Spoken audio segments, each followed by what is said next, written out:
Hey guys, welcome to this is my second video of 2023. It's been a couple of weeks since I've uploaded a video. Again, just busy with stuff, but this is my final toy haul of 2022. So this is my December pickups. This is a mixture of stuff I picked up myself and stuff that I was gifted for Christmas, and it is quite a large haul. It's probably going to be my last large haul for a while, trying to simplify my collection a bit. I do have a few bits already for January, which I'm going to try and get out quick. And I say that every month, I'm going to try and get it out quick. I've still got my January movies and toys to try and get out, and my top 10 of 2022 I still want to do before the end of February. But like I said, I've got quite a few bits today that I want to talk through, so we'll crack on with what I've picked up. And I got this for Christmas. This is the M7, the movie series from the Masterpiece. I picked up the Optimus Prime from Bumblebee earlier this year at a convention, and I felt that I needed to have the Bumblebee to go with it. And this thing is gorgeous. It really is highly detailed. It comes with two different head sculpts. I've got it in its battle mask, because the other movie Bumblebee I have, which is the big MDLX, I have with the normal face. So I felt this one would look quite good with the battle, and it's half die cast, has die cast bits and then plastic bits, and it just looks really cool. And with the Optimus Prime, these two look really good together.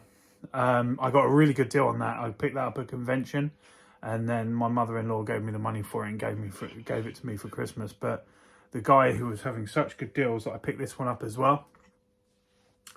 This is the MP20, and this is the Wheeljack Relauncher.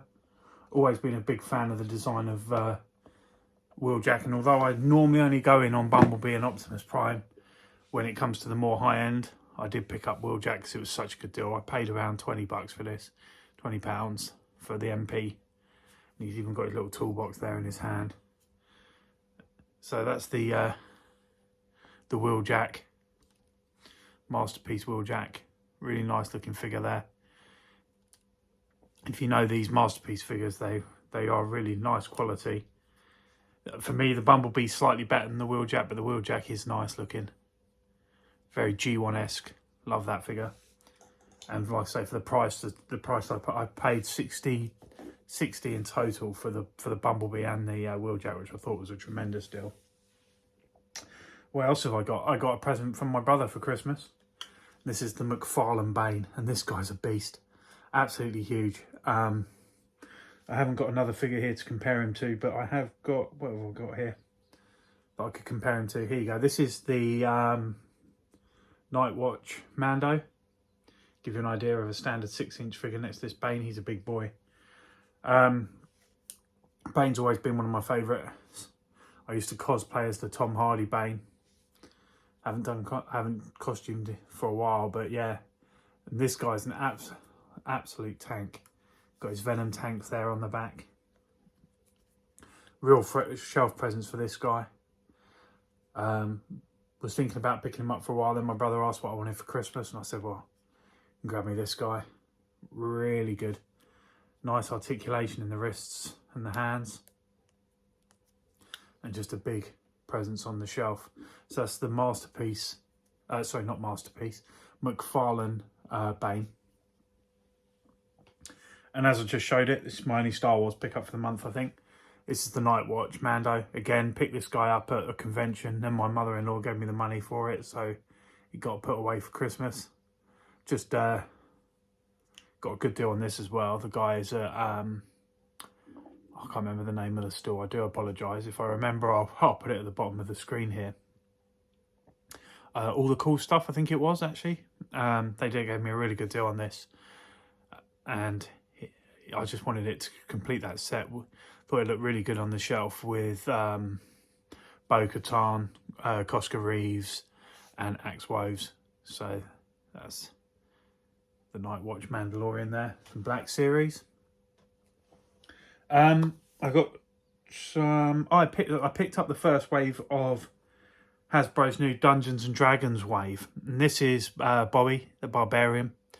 These figures, they don't seem the same level of quality as the G.I. Joe Classified line or the Black Series or Marvel Legends. They feel a bit cheap in hand, but from a nostalgia pop, from looking at them on the shelves, these guys look great. It's not gonna, I can't see there being a lot of longevity in this line. They released Bobby and a couple of the other characters in this first wave. I can only really see there being a second wave of this. But this is Bobby, and he actually comes with Uni, the unicorn. I've seen a lot of people say that this thing doesn't stand on its own. I have no problems getting my one to stand on its own. I wonder if it's an issue that it's static. This isn't a figure. It has a little ball joint for the head, and that's it. None of the other parts move. And that's Uni and Bobby. They're the first in the line, the first two there of the new Dungeons and Dragons line from Hasbro. Like I said, the quality's not quite there, not with some of Hasbro's other lines. But I dig the aesthetic. I dig how they look on the shelves. And here's Hank, the archer. And they do really have an animated look to them. He's got his bow drawing fingers on there, and then the bow there. He actually comes with a bow that's got the effect that it's being pulled back. But I just got him holding the static bow there. Looks like he's wearing lipstick for some reason, something I'm not particularly keen on with this figure, but overall, like I say, when they're all together on the shelf, they look quite good together. And then Diana the Acrobat. I think that's the name, Diana. Is that right? So it only leaves the Thief, the Cavalier. What's the third one that they've got? The Magician, the Wizard. This is probably one of the better ones of the line, actually, for how it looks on the shelf and how it comes with her staff there. So, yeah, the Dungeons and Dragons Wave 1, like I say, it's got some issues. But if you're not planning on, if they're just going to, like me, go into a glass cabinet, it's just, I think it'll look really good in like a 80s cartoon style setting. I'm thinking of doing that with some of the, I've got some other figures that I'm going to show you in a bit that I think would, I might want to put all on one shelf. As but the show stealer of the line for me, Venger, this guy looks awesome. Really good. This is all plastic. So underneath he has got, but yeah, it's a cone basically, but he does look really good on the shelf. He also comes with the Dungeon Master. And I think between this little pack here is the best part of the line for me so far. This guy's just pure plastic, really. He's got some articulations in his arms, and that's about it. This guy's a figure, but it has, like I say, it has this plastic dress over the top, which really limits articulation. But just for shelf presence, these two together, this is the best part of the line, especially with Wave 1. This was a deluxe release, so a little bit more expensive. But like I say, these are, even quality wise, these feel better than the three other figures from the line. I picked up this guy. This was actually a Christmas present for my wife, so when I saw I picked it up, I got it. This is the 40th anniversary edition of He-Man, and this is the perfect take something classic and modernise it, kind of. Mine has got an issue with the chest armour. It doesn't want to clip together at the back there. I've seen a few people have that issue, but when it's stood on the shelf, he looks awesome. He just, it's got the classic style head sculpt, and it is the classic style figure, just modernised. No articulation, slightly bigger, obviously. Really impressed with this figure. This might make my top 10 of the year, to be honest. Really nice looking figure. Really gives off that childhood memories, and this is what I mean by I'd like to make a classic cartoon shelf, Dungeons and Dragons, maybe a He-Man and Skeletor on there as well. I'm hoping they did a San Diego Comic-Con 2-pack, I believe, with a classic Skeletor as well, which I'm hoping they'll release singularly, because that's a really nice figure and it would look really good with a classic Skeletor. But I've got one more loose figure, but before I go on to that, because we're talking He-Man, I also got the 2000X Skeletor there and the He-Man. I haven't opened these guys yet. hoping we get these in the Masterverse line. I know we're getting the New Adventures of He-Man in the, I think it's already started releasing some places. But I would like to see these two guys as well in the Masterverse style if they do. But for now, I thought I'd pick up the Origins ones. I'm slowing down a lot on the Origins, kind of going more towards Masterverse. But these guys, I wanted to have these versions of He-Man and Skeletor, so I picked these up. And I haven't opened those obviously yet. But I also picked up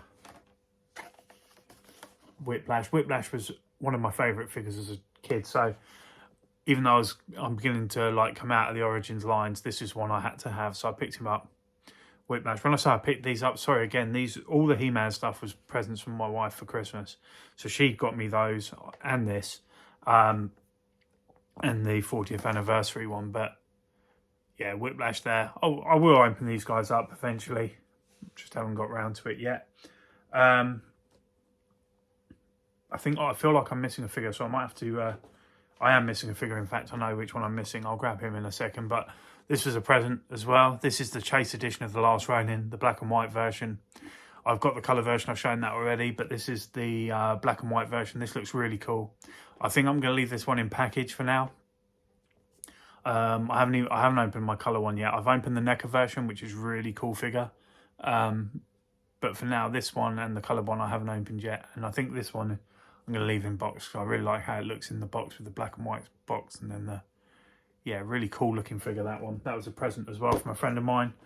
Really pleased with that. Right, let's have a quick look here. So these were the other ones I was talking about maybe doing on the Dungeons and Dragons shelf. I've already got the first 3 figures in this line, but I got Mandrake from Defenders of the Earth. I already have the Phantom, Flash Gordon, and what was the other one in the first wave? Phantom, Flash Gordon. Oh, bloody hell. Oh, Ming, the bad guy, Ming. So, got Mandrake and also picked up Lothar. So these are cool looking figures. I think Dungeons and Dragons, along with Defenders of the Earth, would make a really cool looking shelf. Maybe add in a classic Optimus Prime, you know, a classic He-Man, Skeletor, have a real sort of 80s cartoon shelf going on. Ramen Toys are doing a, can't remember what they're calling it, the Sheriff or the Deputy, and it's basically Brave Star. Love to have that for this shelf as well. There's so many you could have, to be honest. Okay, I've got a few more figures to go just for this one of the month, but I've just realised I haven't picked one up, so I'm just going to grab that one and then I'll be back. Okay, right, so just to finish off my December pickups is some G.I. Joe Classified. For me, the figure line of the year for 2022. Started strong, just went stronger and stronger as the year went on. And this is Dusty. I love the fact that you can fit, I've said it in reviews before, fit all the equipment on them.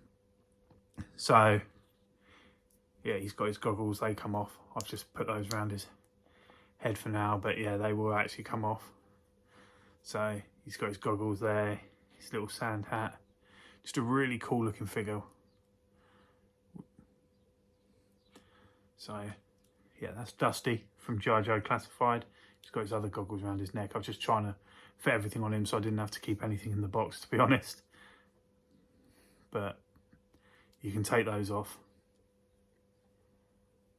Take off the bigger set and then have those over the top of his helmet. Just a really cool looking, just soldier figure in general. But yeah, Dusty from G.I. Joe there. Pop his other glasses on his gun for now, just so I know where they are. That's a really cool looking action figure. And that brings me on to the next guy here, which is the massive Bazooka. And this guy's really cool looking with that 80s style moustache. This is the Tiger Force. And as you can see, everything fits on his backpack. You've got his bazooka there. And then these are all individual. They come out and they can actually fit in the end of the bazooka as well. So you can have it loaded, ready to go.